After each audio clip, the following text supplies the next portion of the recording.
Hello everyone, it's Curtis from Omaha Knife, and today we're going to take a look at the Flying Fox Woodsman Hatchet from Council Tool. It's a new hatchet, and I think it's a good hatchet. We're going to compare it to some stuff and get dimensions and all that. So let's just dive in on this one. Obviously we've taken one out of the box, but I want to show you how they ship. It's a less expensive axe, so it's not packed individually, as opposed to their higher end products that are. The sheath is in there. This is a Woodcraft pack axe. Nicely packed. I already took the plastic off so we can look at that. It's saran wrapped normally. We'll set that aside and come back to it. So again, they come to us like that. So when you see, if you get it and you see some scuffs there, nobody really complains about that. But surely people notice it and think we dropped it on the floor or something, but nope, it comes from other hatchets. So let's look at some specs on this thing first. I've got a scale out here. We'll give you a total weight. 2 pounds, 5 ounces.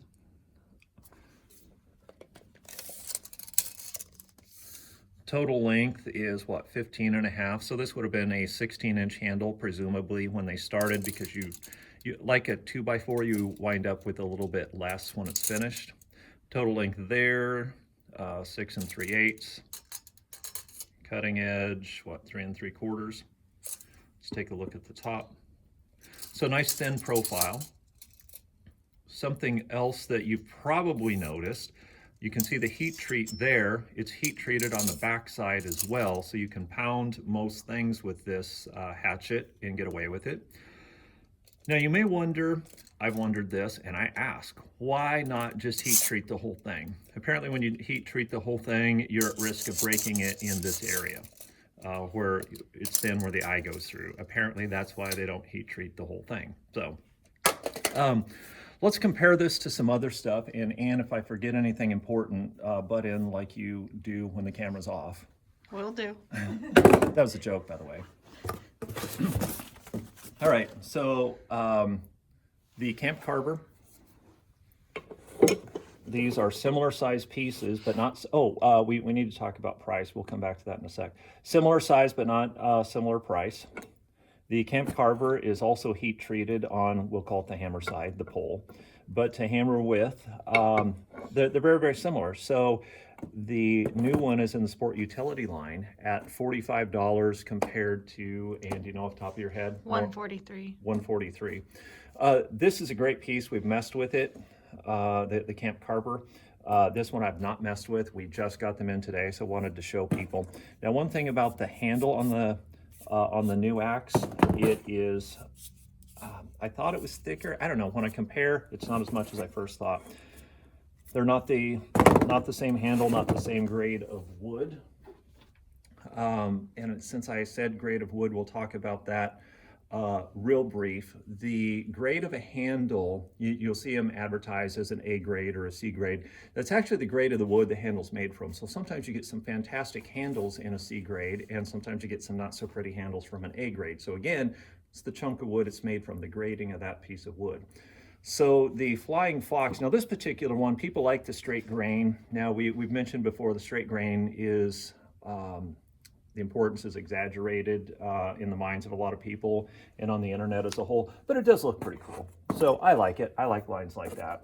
And since we're on that subject, let's just look at some more. On these cheaper ones, the handle company puts them on the lathe faster and doesn't try as hard to get straight grain. But actually on these handles, they did try harder, because all these look pretty straight. But normally on the sport utility stuff, you see the grain orientation all over the place. That one's pretty straight. So in this particular box, they did try. Now, that handle's on the ugly side for people who are picky about that stuff, but in reality, it absolutely does not matter. There's no strength issue with that. You're not gonna break this handle. A handle with this much meat right there, put a 4-pound head on it and 36 inches, and then a big, strong guy can overstrike and break it, but in normal use, it makes absolutely no difference. But again, if you think that looks cool, that's fine with me that you like that. If you're afraid this one's gonna break, I would say, don't be silly, because it really is silly to, we took an axe handle, it was a double bit, we're replacing it for a customer. And this part up here where it was the thickest, now on a double bit, it's really thick, and we cut some cross section that was totally cross grain. And we cut it like, I don't know, 3/8 of an inch, and nobody could break those. With it cross grain, holding it in your hand like that, trying to snap it, nobody could break one. We still have some of those pieces around here someplace.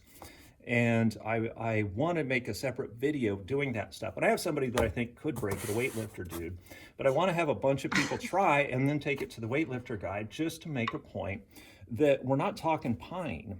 You know, the hickory and pine, it's almost like the difference between wood and steel, really, the strength difference. So I didn't mean to go sideways with this. We just wanted to talk about this new axe and show it.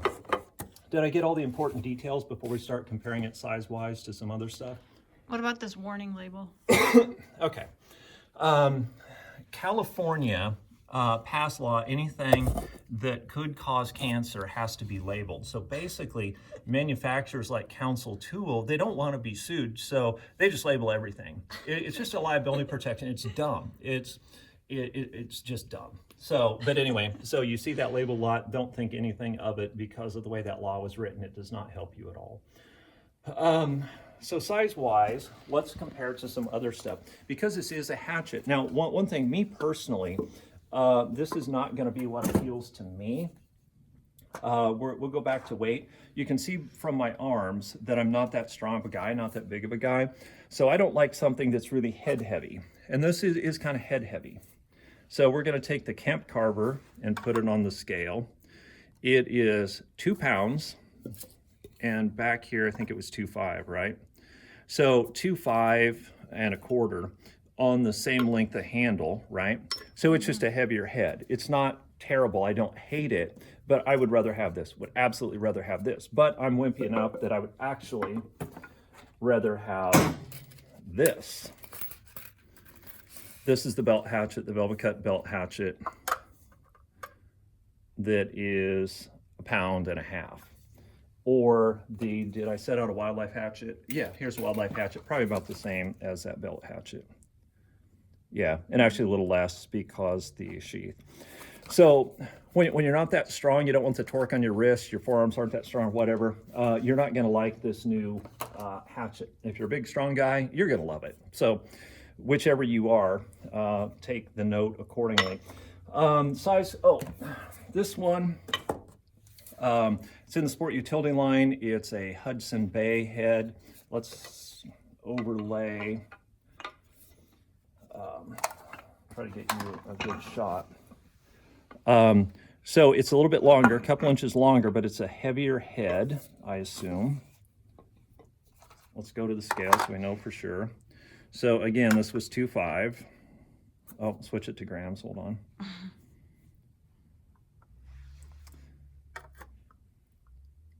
All right, 2.5. And 2.7. Now the wood's gonna be a little bit of that, so not as much heavier as what I thought, but this feels very head heavy. I do not like that one. This is the same head they put on a 28-inch handle where I think it's appropriately balanced. Don't like that, but a big strong dude probably would. So again, here I'll put that there since it's kind of the featured piece we're talking about, or maybe that one, if you like darker wood. How's that? So just to compare to some other stuff, well, this is kind of interesting. This is a Hults Bruk. I don't remember the model. Lighter head and a long handle, which I kind of like that. Again, because I'm not that big of a guy. So just kind of showing different things that are out there. So that head weighs less and it's on a lot longer handle. And what is this one?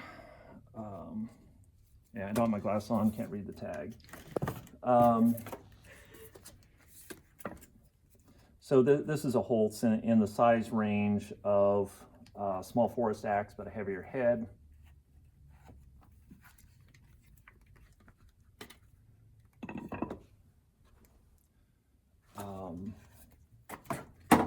We'll get a small forest axe.